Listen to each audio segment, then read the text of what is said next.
নারীদের কোনো সম্মান ইজ্জত বলতে ছিল না।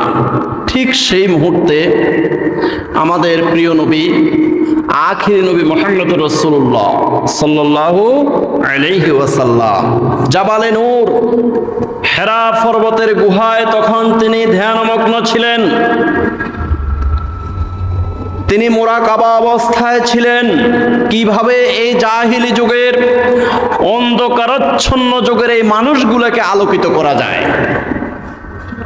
ঠিক সেই মুহূর্তে আল্লাহ পাক রব্বুল আলামিন নাজিল করলেন, ওয়াকরানা ফি বুয়ুতিকুন্না ওয়ালা তাবাররাজনা তাবাররুজাল জাহিলিয়াতিল উলা।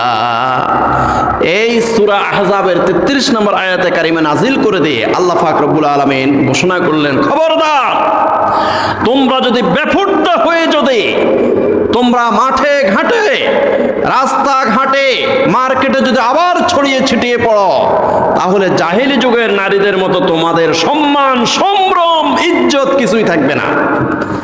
অতএব এই পর্দার আয়াত নাজিল করে দিয়ে পর্দা ফরজ ঘোষণা করলেন।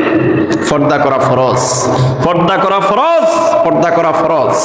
এই ঘোষণার পরে পর্দার আয়াত নাজিল হওয়ার পরে ইমানদার মুমিন মুসলমান নারীরা পর্দার ভিতরে ঢোকা শুরু হয়েছে।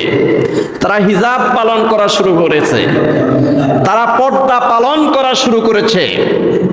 আর পরিস্থিতিটা এমন হয়েছিল, নারীদের সম্মান, নারীদের ইজ্জত, নারীদের মর্যাদা এত উঁচুতে পৌঁছে গিয়েছিল যে মুসলমান পুরুষ যারা আছে তারা নগদ মোহরানা দিয়া, তারা নগদ ক্যাশ মোহরানা দিয়া তারা নারীদেরকে বিয়ে করতো। সুবহানাল্লাহ।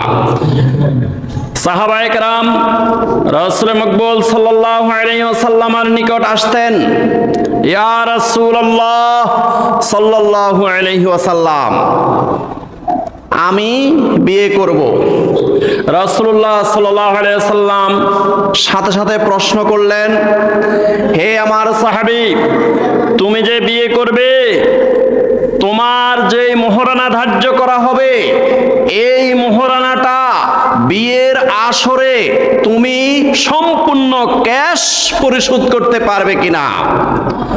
সাহাবী রাদিয়াল্লাহু তাআলা আনহু উনি জবাব দিলেন, ইয়া রাসূলুল্লাহ সাল্লাল্লাহু আলাইহি ওয়াসাল্লাম, ক্যাশ মোহরানা দিব যে সেই অর্থ সেই টাকা এখনো আমার জোগাড় হয় নাই।